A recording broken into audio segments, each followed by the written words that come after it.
എനിക്ക് സ്പെഷ്യലായിട്ടൊരു കാര്യം ചോദിക്കാനുണ്ട്. The way you carry yourself, the way you present yourself is really amazing. ഇത് മനഃപൂർവ്വം ചെയ്യുന്നതാണോ? ഇങ്ങനെ നല്ല മൊഞ്ചത്തിയായിട്ട് വരാനുള്ള കാര്യം എന്താണ്? എപ്പോഴും ഇങ്ങനെയാണോ? Thank you. തോന്നുന്നില്ലേ നിങ്ങൾക്ക്? ഇല്ലേ? Yes, thank U. ഞാനത് നോക്കിക്കൊണ്ടിരിക്കുകയായിരുന്നു സ്ക്രീനകത്തെ. വരാം ഞാൻ ഈ നോട്ടത്തെക്കുറിച്ച്. അതിലൊന്നുമില്ല. ഏറ്റവും നമുക്ക് സങ്കടപ്പെട്ടിരിക്കുമ്പോൾ അത്ര ആളുകൾ കേൾക്കാനും കാണാനും വലിയ താല്പര്യമൊന്നും ആർക്കും ഉണ്ടാവില്ല. പക്ഷെ നമ്മൾ ഏറ്റവും നമുക്ക് കൊടുക്കാൻ പറ്റുന്നത് സന്തോഷമാണ്, അല്ലെങ്കിൽ ചിരിയാണ്. നമുക്ക് പല മൂഡുണ്ടാവും. ആരും പ്രയാസങ്ങളില്ലാത്തതോ പ്രശ്നങ്ങളില്ലാത്തതോ ഒന്നുമില്ല. നമ്മളെ മൂഡ് തന്നെ, അല്ലെങ്കിൽ നമ്മളുടെ പ്രശ്നങ്ങൾ തന്നെ ചില സമയത്ത് നമ്മളെ വേറെ കോലത്തിലൊക്കെ ആക്കും അല്ലേ? നമ്മളെ വീട്ടിലൊക്കെ നമ്മൾ അങ്ങനെയല്ലേ, നമ്മൾ പല പല സാഹചര്യത്തിനനുസരിച്ചൊക്കെ നമ്മൾ മാറാറുണ്ട്. പക്ഷെ നമുക്കിഷ്ടപ്പെട്ടവരുടെ മുന്നിൽ നമ്മളെപ്പോഴും എങ്ങനെയാണ് ഉണ്ടാവുന്നത്? നമുക്കിഷ്ടപ്പെട്ടവരുടെ മുന്നിൽ ഏറ്റവും മനോഹരമായിട്ടിരിക്കും. എനിക്കെല്ലാവരോടും ഭയങ്കര ഇഷ്ടമാണ്. ആ ഇഷ്ടമുള്ള ആളുകളുടെ മുന്നിൽ എപ്പോഴും ചിരിച്ചിരിക്കാനാണ് ഞാൻ ആഗ്രഹിക്കാറുള്ളത്. എൻ്റെ പ്രയാസങ്ങൾ മറക്കുന്നതും ഞാൻ എല്ലാം മറക്കുന്നത് ആ ഒരു സമയത്താണ്. എന്നോട് ഇഷ്ടത്തോടെ ആളുകൾ പെരുമാറുമ്പം നിങ്ങൾ എപ്പോഴും വിചാരിക്കുന്നുണ്ടാവും എങ്ങനെ ഞാൻ ഇവിടെ വന്നെന്ന്. എനിക്ക് പോളച്ചനെ നിങ്ങൾക്ക് അറിയില്ല എങ്ങനെയാണ് പരിചയപ്പെട്ടതെന്നുള്ളത്. അച്ഛൻ എൻ്റെ ഏറ്റവും ബെസ്റ്റാണ്. എനിക്ക് ഭയങ്കര ഇഷ്ടമാണ്. ഒന്നുമില്ല, അച്ഛൻ്റെ ചിരി എന്ത് മനോഹരമാണ്, എന്ത് രസമാണ് ചിരിക്കുക കാണാൻ. സത്യം, ഞാനൊരു കയ്യടിക്ക് വേണ്ടിയില്ല, അച്ഛൻ എപ്പോഴും ചിരിച്ചുകൊണ്ടാണ്. നമ്മൾക്കൊക്കെ കുറേ പല സ്വഭാവങ്ങളും പല പ്രശ്നങ്ങളും ഉണ്ടെങ്കിലും ആളുകളുടെ മനസ്സിൽ എന്നും നിലനിൽക്കുന്നത് ഈ പ്ലസൻ്റായിരിക്കുന്നതാണ്. നിങ്ങൾ എന്നെ കാണുന്നത് ഒരുപക്ഷെ അങ്ങനെ ആയിരിക്കാം. ഞാനിത്ര സുന്ദരിയായിട്ടൊന്നുമല്ല, പക്ഷെ ഞാൻ എപ്പോഴും ആളുകളുടെ മുന്നിൽ എപ്പോഴും പ്ലസൻ്റ് ആവാൻ ശ്രമിക്കാറുണ്ട്. അതുതന്നെയാണ് എൻ്റെ ജീവിതത്തിൽ എനിക്കും ഒരുപാട് നേട്ടങ്ങൾ കിട്ടിയിട്ടുള്ളത്. എനിക്കൊരുപാട് സന്തോഷങ്ങൾ കിട്ടിയിട്ടുണ്ട്. ഒറ്റയ്ക്കിരിക്കുന്ന സമയത്ത് ഒരുപാട് നെഗറ്റീവാണ് ഞാൻ. പക്ഷെ മറ്റുള്ളവരെ കാണുമ്പോൾ, എനിക്കിഷ്ടമുള്ളവരെ കാണുമ്പോൾ ഞാൻ എപ്പോഴും ഇതുപോലെ തന്നെയാണ്. അതാണ് എനിക്ക് കൊടുക്കാനുള്ളത്, അതാണ് എൻ്റെ സന്തോഷം. അത്രയേ ഉള്ളൂ. Yes, thank U. ഇവർ 3 പേരുടെയും ചിരി ശ്രദ്ധിച്ചോ? എത്ര മനോഹരമായിട്ടാണ് അവർ ചിരിക്കുന്നത് അല്ലേ? നമുക്ക് ഓരോരുത്തർക്കും ഉള്ള ഒരു ചെറിയ വെല്ലുവിളിയായിട്ട് കൂടി എടുക്കാമെന്ന് തോന്നുന്നു. നമുക്കും ഉണ്ട് ചിരിയൊക്കെ. അത് ഇത്രയും ഇഫക്റ്റീവ് ആണോ ഇല്ലയോ എന്ന് നമുക്ക് ചിന്തിക്കാമെന്ന് തോന്നുന്നു. വളരെ പ്രിറ്റിക്ക് എല്ലാ കാര്യങ്ങൾക്കും അവളുടെ അപ്പയും അമ്മയും കൂടെ വേണമായിരുന്നു. എല്ലാ കാര്യങ്ങൾക്കും, A to Z കാര്യങ്ങൾക്ക് കൂടെ വേണമായിരുന്നു. എന്നാൽ ബെനീറ്റ എന്നൊരു സുഹൃത്ത് പ്രിറ്റിക്കുണ്ട്. പ്രിറ്റി, ബെനീറ്റ എന്ന സുഹൃത്തിനെ കുറിച്ചൊന്ന് പറയാമോ? എന്തെങ്കിലും ഇൻഫ്ലുവൻസ് ആ ഒരു കൂട്ടുകാരി വരുത്തിയിട്ടുണ്ടോ? തീർച്ചയായും ഒരുപാട് രീതിയിലുള്ള ഇൻഫ്ലുവൻസ് ജീവിതത്തിലേക്ക് വരുത്തിയിട്ടുണ്ട്. അതിനു മുമ്പ് ബെനീറ്റയെപ്പറ്റി പറയുന്നതിന് മുൻപ് എനിക്ക് പറയാനുള്ള എൻ്റെ പപ്പയും അമ്മയെക്കുറിച്ചാണ്. ഇപ്പോഴും എപ്പോഴും 2 കണ്ണുകളായി ഇടത്തും വലത്തും ഇങ്ങനെ നിൽക്കുകയാണ്. അതാണ് എൻ്റെ ഏറ്റവും വലിയ സപ്പോർട്ട്. അതാണ് ഏറ്റവും വലിയൊരു സപ്പോർട്ട്. അപ്പോൾ ഒരു സെക്കൻഡ് മോളെ, പ്രിറ്റിയുടെ അമ്മ ഇവിടെയുണ്ട്. നമുക്ക് പ്രിറ്റിയുടെ അമ്മ ഒന്ന് ജസ്റ്റ്, അമ്മ you deserve a big round of applause. ഏറ്റവും ഫ്രണ്ടിലുണ്ട് അമ്മ. അച്ഛന്മാരിരിക്കുന്ന ആ ഒരു സൈഡിലുണ്ട്. Can we all say love you അമ്മ? Can you all say love you mummy? Yes, thank you. Yes മോളെ. അപ്പോൾ ബെനീറ്റ ശരിക്കും ഞാൻ കോളേജ് ടൈമിലാണ് ഞാൻ ആദ്യമേ തന്നെ പറയാൻ ആഗ്രഹിക്കുന്നത്. എൻ്റെ ജനനം 3 വയസ്സ് തൊട്ടാണ് ഞാൻ നാട്ടിലേക്ക് പോയത്. ഞാൻ മുംബൈയിലാണ് ജനിച്ചത്. അവിടുന്ന് 5ാം ക്ലാസ് വരെ ഞാൻ ബ്ലൈൻഡ് സ്കൂളിൽ നിന്ന്, അസീസി ബ്ലൈൻഡ് സ്കൂൾ കോട്ടയത്ത് നിന്ന് ബ്രെയിൽ ലിപി പഠിച്ചു. അതിനുശേഷം വീണ്ടും ഞാൻ മുംബൈയിലെത്തി. മുംബൈയിലെത്തിക്കഴിഞ്ഞ് ഒരുപാട് പ്രോഗ്രാമുകളിലും ടാലൻറ്റ് കോമ്പറ്റീഷനുകളിലൊക്കെ പങ്കെടുക്കാൻ സാധിച്ചു. അതിലൂടെയൊക്കെയാണ് എനിക്ക് പോളച്ചനെ പരിചയം. അച്ഛൻ്റെ ഒരു വലിയ സപ്പോർട്ടാണ് ഇപ്പം നിങ്ങളുടെയൊക്കെ മുന്നിൽ എനിക്കിങ്ങനെ ഇരിക്കാൻ പറ്റുന്നത്. +2 വരെ ഞാൻ മുംബൈയിലാണ് പഠിച്ചത്. അപ്പോൾ എനിക്ക് ആദ്യമേ തന്നെ ഒരു ബിഗ് ചലഞ്ച് എന്ന് പറയുന്നത് നോർമലായിട്ടുള്ള കുട്ടികളോടൊപ്പം പഠിക്കാനായിട്ട് കുറച്ച് ബുദ്ധിമുട്ടുണ്ടായിരുന്നു. കാരണം അവർക്കൊരു ഭയമാണ് എങ്ങനെ പെരുമാറണം, അല്ല എങ്ങനെ സംസാരിക്കണം എന്നൊക്കെയുള്ള ഒരു തരം ഭയം, അല്ലെങ്കിൽ എല്ലാത്തിൽ നിന്നും എന്നോട് സംസാരിക്കാതെ ഒഴിഞ്ഞൊഴിഞ്ഞ് നിൽക്കുന്ന ഒരു മനോഭാവം. പക്ഷേ അതിനൊക്കെ വ്യത്യസ്തമാക്കിക്കൊണ്ടാണ് എൻ്റെ ജീവിതത്തിൽ ബിനീറ്റയുടെ ഒരു കടന്നുവരവെന്ന് പറയുന്നത്. ഞാൻ ഡിഗ്രി 1-ാം വർഷം കോളേജിലെത്തി. അവൾ എൻ്റെ അടുത്ത് സംസാരിച്ച് എൻ്റെ അടുത്ത് എപ്പോഴും ഭയങ്കര പോസിറ്റീവായിട്ട് എപ്പോഴും സംസാരിക്കുന്ന ഒരാളാണ്. ഞാനാണെങ്കിൽ എല്ലാ കാര്യത്തിനും എൻ്റെ മമ്മിയെയും പപ്പയാണ് ആശ്രയിച്ചുകൊണ്ടിരുന്നത്. ഇവൻ വൈറ്റ് കെയിൻ ഉപയോഗിച്ച് നടക്കാൻ എനിക്ക് ഭയങ്കര ബുദ്ധിമുട്ടായിരുന്നു. അപ്പോൾ ബിനീറ്റയാണ് എനിക്ക് അങ്ങനെ ചെയ്യാൻ പറ്റും, തനിയെ എല്ലാം ചെയ്യാൻ പറ്റും, ഇൻഡിപെൻഡൻ്റ് ആയിട്ട് കാര്യങ്ങൾ ചെയ്യാൻ പറ്റുമെന്ന് എന്നെ കൊണ്ട് പഠിപ്പിച്ചതും, എനിക്ക് വേണ്ടിയിട്ട് പല യൂട്യൂബ് വീഡിയോസൊക്കെ ഇങ്ങനെ കണ്ടിട്ട് അവൾ തന്നെ അവളുടേതായ രീതിയിൽ എന്നെ കുറേ മാറ്റങ്ങൾ വരുത്താനായിട്ട് കൊണ്ടുവന്നു. ലോകത്ത് നടക്കുന്ന കാര്യങ്ങൾ ഒരു കണ്ണെന്ന പോലെ എന്നെ പ്രവർത്തിച്ചു. എന്നെ എല്ലാത്തിനും എൻ്റെ ഒപ്പം തന്നെ നിന്നു. പാടാനാണെങ്കിലും എൻ്റെ ഒപ്പം ഇരുന്ന് പാട്ടിന് ലിറിക്സ് എഴുതി തരിക, എല്ലാം എങ്ങനെയാണ് ഒരു നോർമൽ ആൾക്കാരോടല്ലേ ഇടപെടേണ്ടത്, ഇടപെടുന്ന അതുപോലെ തന്നെ അവളുടെ ഫ്രണ്ട്സിൽ ഒരാളായിട്ട് തന്നെ എന്നെ കണ്ടു. ഫ്രണ്ട്സിനല്ല, ഒരു സഹോദരിയായിട്ട് എന്നെ കണ്ടു, ചേർത്ത് പിടിച്ചു. ഇപ്പോഴും എന്ത് പ്രശ്നമുണ്ടെങ്കിലും ഞാനുണ്ട് കൂടെ എന്ന് പറയാൻ അവൾ എൻ്റെ ഒപ്പം, ഞാനുണ്ട് കൂടെ എന്ന് എപ്പോഴും ധൈര്യമേകുന്ന ഒരാളാണ് ബിനീറ്റ. അതുകൊണ്ട് ഈ ജീവിതത്തിൽ പപ്പയ്ക്കും മമ്മിക്കും അപ്പോൾ ഒരുപാട് പേരോട് കടപ്പെട്ടിരിക്കുന്നതിനോടൊപ്പം തന്നെ ബിനീറ്റയും എനിക്ക് ആ ഒരു ലിസ്റ്റിൽ പറയേണ്ടി വരും. അപ്പോൾ എനിക്ക് അവളെപ്പറ്റി സംസാരിക്കാൻ ഒരു ഓപ്പർച്യൂണിറ്റിക്ക് കവിത മാമിനോട് നന്ദി പറയുകയാണ്. Thank you so much ma'am. അപ്പോൾ ഇത്രയൊക്കെ ഉള്ളൂ. We love you Benita also. Krishna, സ്നേഹം, പ്രണയം, യാത്ര, വായന, ഇതിലേത് ചൂസ് ചെയ്യും? പ്രണയം എന്ന ടീച്ചറെ ചൂസ് ചെയ്യേണ്ടത്. എന്തുകൊണ്ടാ? എന്നെ, മാരിയത്തനെ, പൃഥ്വിയെ, ടീച്ചറെ, ഇവരെ എല്ലാവരെയും ജീവിപ്പിക്കുന്നത് ഒരു പ്രണയമാണ്. അതെന്തെങ്കിലും എന്താകും? ശരിക്കും എനിക്ക് എന്നോടുള്ള പ്രണയമാണ് ടീച്ചറെ സ്നേഹത്തോടെ ടീച്ചറെ എന്ന് വിളിക്കാൻ സഹായിക്കുന്നത്. എനിക്ക് എന്നോടുള്ള പ്രണയമാണ് എന്നെ വായിപ്പിക്കുന്നത്. എനിക്ക് എന്നോടുള്ള പ്രണയമാണ് എന്നെ കൊണ്ട് യാത്ര ചെയ്യിപ്പിക്കുന്നത്. എനിക്ക് എന്നോടുള്ള പ്രണയമാണ് എന്നിലൂടെ മറ്റുള്ളവരിലേക്ക് പങ്കിട്ടു കൊടുക്കാൻ കഴിയുന്നത്. ജീവിത നിലനിൽപ്പിൻ്റെ തന്നെ അടിസ്ഥാനം എന്ന് പറയുന്നത് പ്രണയമാണ്. That's it. നമ്മളെ കൂടുതൽ സ്നേഹിക്കാൻ വേണ്ടിയിട്ട്, പ്രണയിക്കാൻ വേണ്ടിയിട്ട് കൃഷ്ണ പ്രേരിപ്പിക്കുകയാണ്. ഉറപ്പായിട്ടും. യെസ്. ഇവർ 3 പേർക്കും യാത്ര ഒരുപാട് ഇഷ്ടമുള്ളവരാണ്. എനിക്ക് തോന്നുന്നു നമ്മുടെ സമയം കുറച്ച് മുന്നോട്ട് പോയതുകൊണ്ട് ഞാൻ അതിൻ്റെ ഡീറ്റെയിൽസിലേക്ക് ഇപ്പോൾ പോകുന്നില്ല. പക്ഷെ ഒരു കാര്യം ഓർമ്മിപ്പിക്കാൻ ആഗ്രഹിക്കുകയാണ്. ഇങ്ങനെ ഭയങ്കര രസകരമായിട്ട് കാണുന്നൊരു കാഴ്ചയുണ്ട്.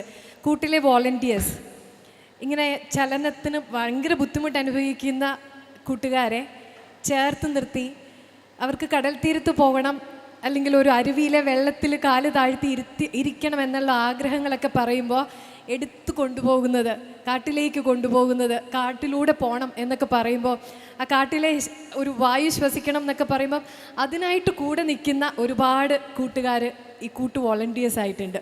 അതിലുള്ള ചിലരൊക്കെ ദാസൊക്കെ മുന്നിലുണ്ട്, ഋഷികേശൊക്കെ നോക്കൂ സമയാസമയത്ത് വെള്ളമൊക്കെ കൊടുത്തുകൊണ്ടിരിക്കുന്നത് കാണുന്നുണ്ടോ? എനിക്കപ്പുറം മറ്റൊരാളെ കരുതുകയും സ്നേഹിക്കുകയും ചെയ്യുന്ന കുറേ പേരുടെ ഒരു കൂട്ടായ്മയാണ് കൂട്ട്. നമുക്ക് ഓരോരുത്തർക്കും അതിൻ്റെ ഭാഗമാകാമെന്ന് വിചാരിക്കുന്നു. കൂട്ടിൻ്റെ ത്യാഗതയും തന്നെ അതന്നെ, കൂടെയുണ്ട് കൂട്ടുന്നുണ്ട്. കൂടെ ഉണ്ടാവുക എന്നതാണ് ഇന്നത്തെ കാലത്തിൻ്റെ മെഡിറ്റേഷൻ എന്ന് പറയുന്നത്. അല്ലേ, നമ്മൾ ജനിക്കുന്നത് ഒറ്റയ്ക്കാണ്, ജീവിക്കുന്നത് ഒറ്റയ്ക്കാണ്, മരിക്കുന്നത് ഒറ്റയ്ക്കാണ്. പക്ഷേ ജീവിപ്പിക്കുക എന്ന് പറയുന്നത് പൃഥ്വി പറഞ്ഞതുപോലെ, മരിയത്ത് പറഞ്ഞതുപോലെ ആരൊക്കെയോ ഒപ്പമുണ്ട്, നിനക്കൊപ്പം, I am here for you എന്ന് പറയാൻ ഒരാൾ ഉള്ളത് കൊണ്ട് തന്നെയാണ്. അന്നേ നമുക്കൊന്ന് മുമ്പോട്ട് പോകാൻ പറ്റില്ല ടീച്ചറെ. ലോകത്ത് ഏറ്റവും ഭീകരമായ അവസ്ഥ എന്ന് പറയുന്നത് എന്താ? നമ്മൾ ഒറ്റയ്ക്കാണ് എന്നൊരു തോന്നലുണ്ടാവുക എന്നുള്ളതാണ്. അത് ശരിക്കും പറഞ്ഞാൽ അൺകമ്പയറബിളായ ഒരു പെയിനാണ്. മറ്റൊന്നിനെ വെച്ച് താരതമ്യം ചെയ്യാൻ കഴിയാത്ത അത്രയും വലിയ സങ്കടമാണ്. ആ സങ്കടത്തെ ഇല്ലാതാക്കുന്നവനാണ് യഥാർത്ഥ ഈശ്വരൻ. ഈശോ പഠിപ്പിച്ചത്, ജീസസ് പറഞ്ഞത് അത് തന്നെ.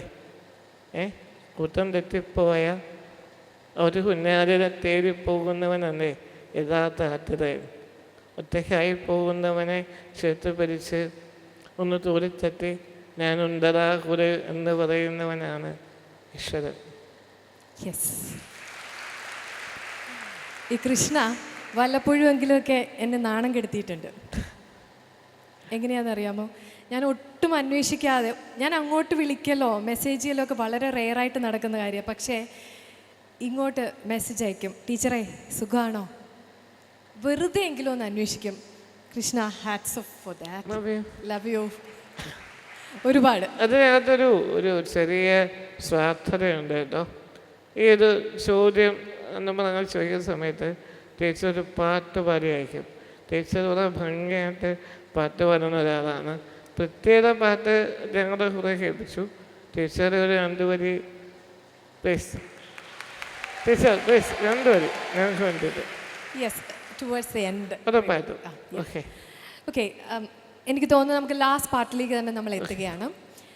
ഭിന്നശേഷിയുള്ള വ്യക്തികളോട് സമൂഹത്തിൻ്റെ ചില നിലപാടുകൾ എങ്ങനെയെന്നുള്ളത് നമ്മൾ ചിന്തിക്കേണ്ടിയിരിക്കുന്നു. പലപ്പോഴും എനിക്ക് തോന്നിയിട്ടുണ്ട് ജെൻസി എത്രയോ ഭേദമാണെന്ന്.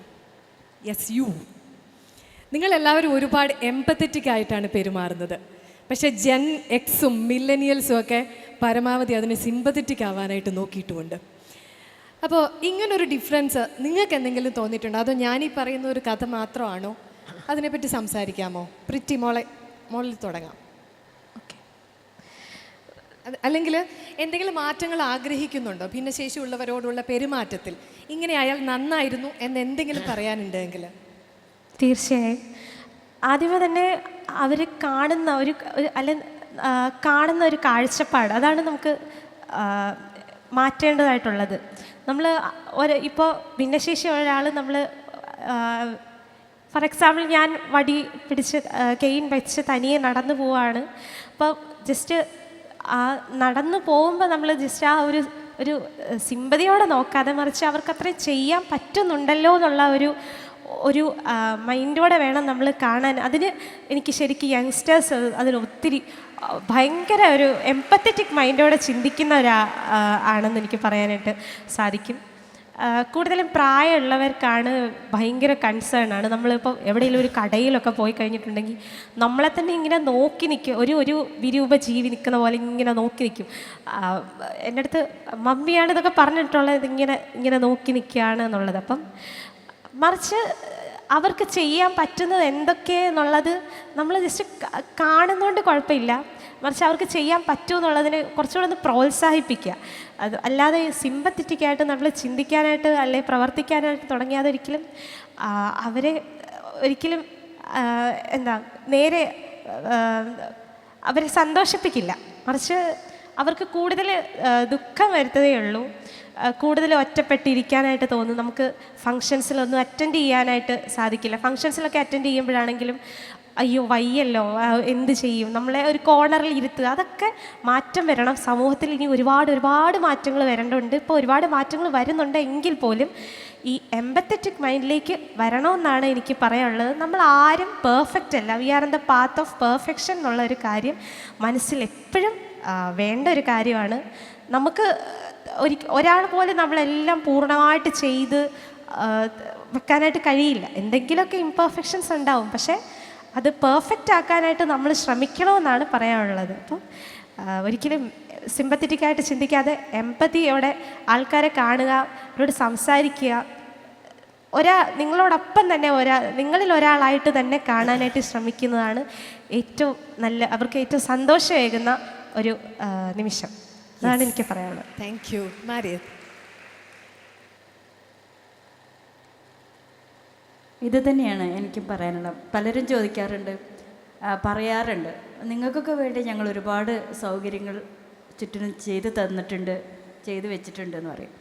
പക്ഷെ ഞാൻ പറയട്ടെ, നിങ്ങൾ നടക്കുന്ന വഴികൾ അല്ലെങ്കിൽ നിങ്ങൾ ഉപയോഗിക്കുന്ന വഴികൾ നിങ്ങൾക്ക് മാത്രമുള്ളതാണ്, ഞങ്ങൾക്ക് വേണ്ടിയിട്ടുള്ളതല്ല. എപ്പോഴും ഞങ്ങളെ എന്ന് മാറ്റി നിർത്തുന്നൊരു വിഭാഗം തന്നെയാണ് ഈ ഭിന്നശേഷി വിഭാഗത്തിൽപ്പെട്ടുള്ളത്. ഉദാഹരണമായിട്ട് നിങ്ങൾ ചിന്തിച്ചാൽ മതി, ഒരാൾ ഒരു വീൽ ചെയറിലൊന്ന് ഇരുന്ന് നോക്കിയാൽ മതി, ഈ വീൽ ചെയർ എത്രത്തോളം ദൂരം പോകാൻ പറ്റുന്നുണ്ട് എന്നുള്ളത്. ഒന്ന് മൂത്രമൊഴിക്കണമെങ്കിൽ എത്രത്തോളം ബാത്റൂം സൗകര്യങ്ങൾ പുറം നാട്ടിൽ ആക്കി കൊടുത്തിട്ടുണ്ട്. ഈ വീൽ ചെയർ എത്ര ദൂരത്തോളം പോകാൻ പറ്റുന്നുണ്ട്, എത്ര ഷോപ്പിൽ പോകാൻ പറ്റുന്നുണ്ട്, ഏത് തിയേറ്ററിൽ പോകാൻ പറ്റുന്നുണ്ട്. ഒരു ബെഡ്റൂമിൽ നിന്ന് ബാത്റൂമിലേക്ക് പോകണമെങ്കിൽ ഞങ്ങളെപ്പോലെയുള്ള ആളുകൾ എന്ത് ചെയ്യുന്നുണ്ട് എന്ന് ഒന്ന് വെറുതെ ഒന്ന് ആലോചിച്ച് നോക്കുക. ഒരു വീൽ ചെയറിൽ ഇരുന്നു കൊണ്ട് നിങ്ങൾ ആ വീൽ ചെയർ ഉപയോഗിച്ച് നോക്കിയാൽ മതി. ഇത്രയേ ഉള്ളൂ. നിങ്ങൾക്ക് വേണ്ടി ഒരുപാട് ചെയ്തു തന്നു എന്നാണ് പലപ്പോഴും പലരും പറയാറുള്ളത്. നിങ്ങളും ഞങ്ങളും ഒന്നാണ് എന്ന് ചിന്തിച്ച് നിങ്ങൾ ഉപയോഗിക്കുന്ന വഴികൾ ഞങ്ങൾക്കും കൂടി ഉപയോഗപ്പെടുത്താൻ പറ്റണമെന്ന് മാത്രം നിങ്ങളിൽ മാറ്റം വന്നാൽ മതി. അത് തന്നെ ഒരുപാട് മാറ്റങ്ങൾ ഉണ്ടാക്കാൻ പറ്റും. അത്രയേ ഉള്ളൂ എനിക്ക് പറയാനുള്ളത്. കാരണം നിങ്ങൾ കാണുന്ന വഴികൾ ഞങ്ങൾക്കും ഉള്ളതാണ്. ഇപ്പോൾ പ്രീറ്റി പറഞ്ഞതുപോലെ അവർ ആ ഇത് വെച്ച് നടക്കുമ്പോൾ ഒന്ന് പിടിച്ച് കൊടുത്താൽ, അല്ലെങ്കിൽ നമ്മൾ വീൽ ചെയറിൽ പോകുന്നത് കാണുമ്പം നിങ്ങൾ സഹതാപത്തോടെ നോക്കുന്നതിന് പകരം ചിലപ്പോൾ ഒന്ന് വീൽ ചെയർ ഉന്തി തന്നാൽ മതി, അല്ലെങ്കിൽ നമ്മുടെ അടുത്തൊന്ന് വന്ന് സംസാരിച്ചാൽ മതി. ഒരു പ്രശ്നവുമില്ല, ഒരു കുഴപ്പം ഞങ്ങൾക്ക് തോന്നില്ല. ഒക്കെ മാറി നിന്ന് വീക്ഷിക്കുന്നതിന് പകരം, മാറി നിന്ന് എന്തോ ഒരു വിചിത്ര വസ്തുക്കളെ കാണുന്നതിന് പകരം നിങ്ങളുടെ കൂട്ടത്തിൽ ഞങ്ങളെ ചേർത്താൽ അത്രയും സന്തോഷം തന്നെയാണ്. അതാണ് ഞങ്ങൾക്ക് ഏറ്റവും നിങ്ങളിൽ നിന്ന് കിട്ടാവുന്ന പരിഗണന, സ്നേഹം, സന്തോഷം. യെസ്, മാരിയത്ത് ഇത് പറഞ്ഞപ്പോൾ ഞാൻ ഓർക്കുകയായിരുന്നു, കൃഷ്ണയുടെ ഒരു സുഹൃത്തുണ്ട്, എൻ്റെയും ഒരു സുഹൃത്താണ് അനുമോൾ വീട് പണിതപ്പോൾ ചെയ്തൊരു കാര്യം. നമ്മളൊക്കെയും ഇനി വീട് പണിയുമായിരിക്കും. അപ്പോൾ നമുക്ക് മാതൃകയാക്കാൻ പറ്റുന്നൊരു കാര്യം അനുമോൾ ചെയ്തിട്ടുണ്ട്. ആ വീടിന് ഒരു റാമ്പ് വെച്ചിട്ടുണ്ട് ഫ്രണ്ടിൽ. അപ്പോൾ ആർക്കും അവിടെ എത്താൻ പറ്റണം എന്നുള്ളൊരു ആഗ്രഹത്തിൽ ചെയ്തിരിക്കുന്ന കാര്യമാണ്. കൃഷ്ണ. അതെ, ചോദിച്ച ചോദ്യം ഭയങ്കര രസമാണ്. അതൊരു പ്രതീക്ഷയാണ്. ഞാനൊരു കുഞ്ഞ് അനുഭവം പറയാവേ. എൻ്റെ കസിൻ്റെ മകൾ ഒരു ചിത്രം വരയ്ക്കാൻ വേണ്ടിയിട്ട് ടീച്ചർ ഒരു അസൈൻ ചെയ്തു. സ്കൂളിൻ്റെ ചിത്രം വരച്ചു, ഒരു റാമ്പ് വരച്ചു കുട്ടി. അപ്പോൾ അധ്യാപിക ചോദിച്ചു, ഇത് എന്തിനാണ്? അപ്പോൾ കുട്ടി പറഞ്ഞത് ടീച്ചർ കയറിപ്പോകാനാണ് ടീച്ചറെ എന്നാണ്. കുഞ്ഞുങ്ങൾ അത്രയും പ്രതീക്ഷ തരുന്നുണ്ട്. ജെൻസയും ജെൻ ആൽഫയും ഒക്കെ പ്രതീക്ഷയാണ്. ശരിക്കും ജീവിക്കാൻ പ്രേരിപ്പിക്കുന്ന ഒരു പ്രതീക്ഷ തന്നെയാണ്. ശരിക്കും നമ്മളൊക്കെ ഇപ്പം പൃഥ്വിയായാലും മാരിയത്തായാലും ഞാനുമൊക്കെ നിരന്തരമായ സമരത്തിലാണ്. ജീവിക്കാനുള്ള നിരന്തരമായ സമരമാണ്. ഇനി വരുന്ന തലമുറയ്ക്ക് ഈ ഒരു സമരത്തിന് നിൽക്കാതിരിക്കാൻ വേണ്ടിയിട്ടാണ്. പക്ഷെ അത് വേണ്ടി വരുന്ന എന്നുള്ളതാണ് ഇവരൊക്കെ പഠിപ്പിക്കുന്നത്. കുട്ടികൾ ഭയങ്കര രസമാണ് ടീച്ചറെ. ഇവൻ നമ്മുടെ ആളുകൾ പറയുന്ന കണക്ക് അവരെ അത്ര മോശമൊന്നുമല്ല, ഭയങ്കര ബ്യൂട്ടിഫുള്ളാണ്. ഭയങ്കര എന്ന് വെച്ചാൽ ഭയങ്കര ബ്യൂട്ടിഫുള്ളാണ്. ഒരിക്കൽ കൂടി ഒരുപാട് സ്നേഹം ഈ ഒരു ഓഡിയൻസിൽ നിന്ന് ഫീൽ ചെയ്യുന്നുണ്ട്. ഒത്തിരി സ്നേഹത്തോടെ വർത്തമാനത്തിന് ചേർന്നിരുന്നതിന്, കൂടെയായിരുന്നതിന് ബഹുമാനപ്പെട്ട തിരുമേനിമാരോടും അച്ഛന്മാരോടും എല്ലാ കുഞ്ഞുങ്ങളോടും എല്ലാവരോടുമുള്ള സ്നേഹം ഷെയർ ചെയ്യുന്നു. Thank you Krishna, മാരിയത്ത്, pretty. We had A great time. Thank you so much. Thank you. ഞങ്ങളും ഒരുപാട് താങ്ക്സ്. ഞങ്ങൾക്കൊക്കെ ഒരുപാട് ഈ ഒരു അവസരം വലിയൊരു അഭിമാന നിമിഷമാണ് സത്യത്തിൽ. ഒരുപാട് സന്തോഷം ഇങ്ങനെ നിങ്ങളൊക്കെ കാണാനും നിങ്ങളുടെയൊക്കെ സ്നേഹം കിട്ടാനും അവസരം തന്നതിന് നിങ്ങൾക്ക് എല്ലാവർക്കും നന്ദി, സന്തോഷം. Thank you. എനിക്ക് ഒരുപാട് സന്തോഷമുണ്ട് എൻ്റെ ജന്മദിനത്തിൽ തന്നെ നിങ്ങളുടെ ആവാനായിട്ട്. Thank you so much. അതൊരു മെമ്മറബിൾ ഡേ ആയിരിക്കും എനിക്ക്. പ്രത്യേകിച്ച് പോളച്ചനോടുള്ള എൻ്റെ ഹൃദയം നിറഞ്ഞ നന്ദി. താങ്ക് യു സോ മച്ച് എല്ലാവർക്കും. Thank you so much.